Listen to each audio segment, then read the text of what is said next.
কি গরম, বাড়িতে একটা এসি পর্যন্ত নেই। বাবা যে কি দেখে এই বাড়িতে আমার বিয়ে দিয়েছিল কে জানে। আমার এত সুন্দর চেহারা ক্রমশ কেমন শুকিয়ে যাচ্ছে। কি ব্যাপার? হ্যাঁ, আমার সুন্দরী বউটা কি করছে? নিজেকেই দেখছি কেমন ছিলাম আর কেমন হয়েছি। ওহো ডার্লিং, তুমি নিজেকে নিজে কেন দেখছো? সুন্দর জিনিসকে তো অন্যরা দেখবে, তাই না? যেমন আমি তোমাকে দেখি আর মুগ্ধ হয়ে যাই। যাও যাও, আমি যে সুন্দরী সেটা আমি জানি, তোমাকে আর বলতে হবে না। আজ তোমার বোন এসেছিল। তাই নাকি? ওরা বিদেশ থেকে ফিরে এসেছে? হ্যাঁ, কি অসাধারণ সুন্দর একটা ড্রেস পরে এসেছিল, আর তেমন দুর্দান্ত ডিজাইনের দামি গয়না। আর আমার তো একটা দামি শাড়িও নেই। আহা, মন খারাপ করে না সোনা। তুমি নিজেই এত সুন্দর যে তোমার সুন্দর পোশাকের কোনো দরকারই পড়ে না। শুধু মন ভোলানো কথা।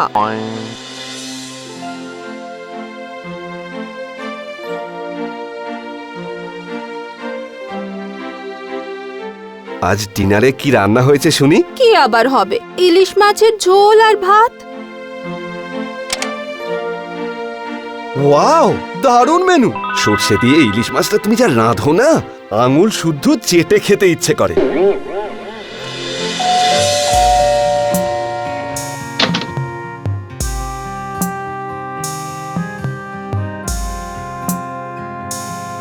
ডার্লিং, আজ তোমার জন্য না একটা দারুণ খবর আছে। কি খবর? এই দেখো, আমাদের কোম্পানির মালিকের মেয়ের বিয়ের কার্ড। দুজনেরই নিমন্ত্রণ। তাতে এত খুশি হওয়ার কি আছে শুনি? আরে আছে গো আছে। বিয়ের পার্টি হবে শহরের সব থেকে বড় 5 তারা হোটেলে। তোমার তো দামি হোটেলে যাওয়ার খুব ইচ্ছে, এবার তোমায় নিয়ে যেতে পারবো। তুমি যেও, আমি যাব না। কেন? আমার কোনো ভালো পোশাক আছে নাকি ওখানে যাওয়ার মতো? ও আচ্ছা, মানে তা কেমন খরচ লাগবে একটা ভালো শাড়ি কিনতে? খুব কম করে হলেও 1000-5 তো লাগবেই। আচ্ছা ঠিক আছে, জীবন বীমা করবো বলে 5000 টাকা সরিয়ে রেখেছিলাম, তুমি এটা নিয়ে যাও। আবার কি হলো? শাড়ির সাথে পরার মতো আমার কোনো ভালো গয়নাও নেই।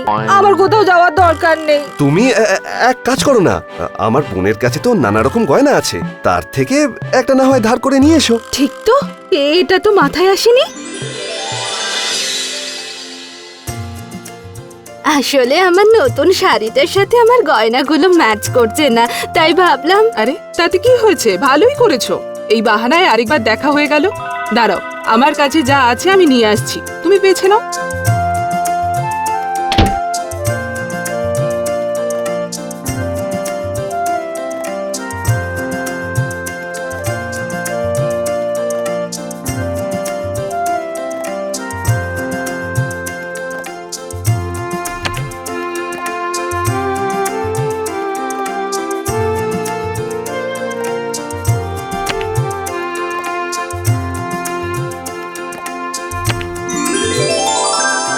আরে বাহ, এইটা কি অপূর্ব দেখতে। এটা নিতে পারি? হ্যাঁ হ্যাঁ, নাও না। তোমাদের জামাই গতকালই পাড়ার দোকান থেকে ওটা নিয়ে এসেছে।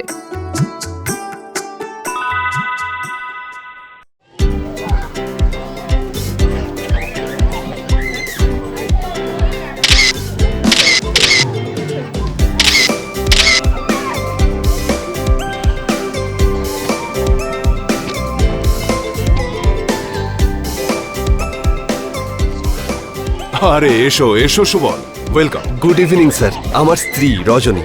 আপনি যে সুন্দরী সেটা শুনেছিলাম, আজ দেখাও হয়ে গেল। Please enjoy the party. কি গো, সবাই যে তোমার দিকেই দেখছে? হ্যাঁ, যা বাজে কথা বলো না। এমন সাজ পোশাক করে না আসলে কেউ তাকাতোই না, বুঝেছো?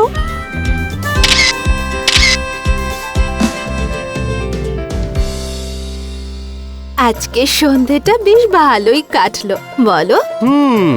অফিসের সবাই তো শুধু তোমার প্রশংসাই করছিল, আমার দিকে কেউ দেখলোই না। তাই তো বলে সুন্দর মুখের জয় সর্বত্র। শুধু দেখতে সুন্দর হলেই হয় না, নিজেকে সাজাতেও জানতে হয়, বুঝেছো? এ কি, আমার হীরের হার! কি? আমার হীরের হার কোথায় গেল? আমি এখন কি করব? তাহলে কি হোটেলে কোথাও পড়ে গেছে? হে ভগবান, কত দামি হীরের হার!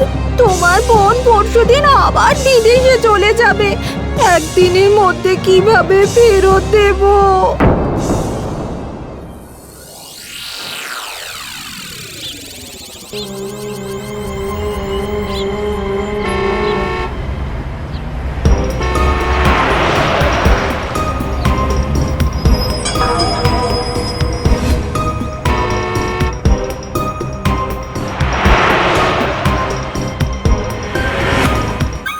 ওই তো, এই ডিজাইনটা হুবহু একরকম। এই হারটার কত দাম পড়বে?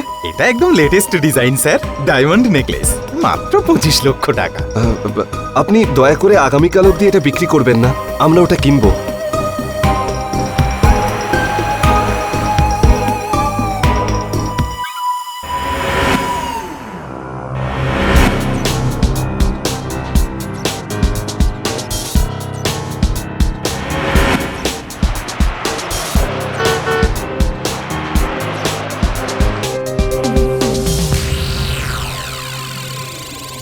তুমি এত ভেঙে পড়ছো কেন?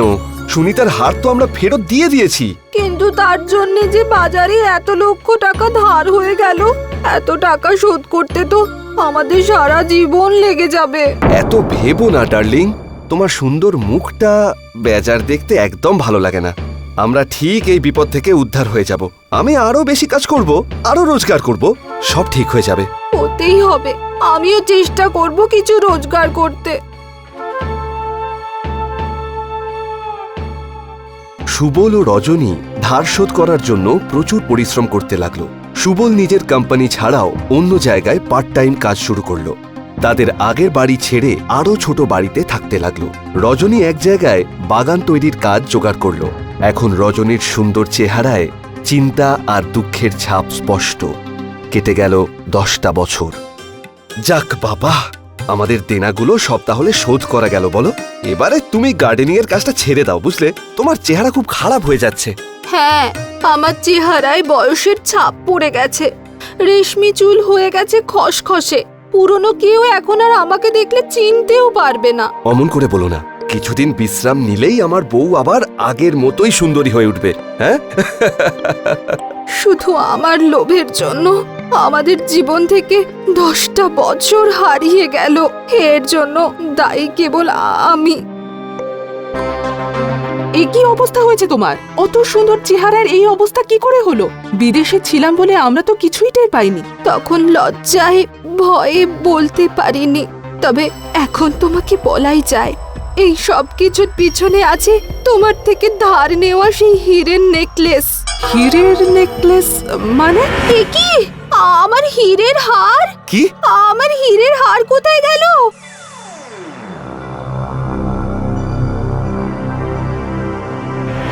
আমার নেকলেসটা হারিয়ে ফেলেছিলে বলে তোমরা 25 লক্ষ টাকা দিয়ে আরেকটা হার কিনে আমাকে ফেরত দিয়েছো, আর আমাকে একবার জানালে না? আসলে তখন লজ্জায় আর জানাতে পারিনি। হায় ভগবান, এই জন্য আজ তোমাদের এই অবস্থা। ওটা তো একটা নকল ডায়মন্ডের নেকলেস ছিল, পাড়ার দোকান থেকে কেনা। ওটার দাম 5000 টাকাও নয়।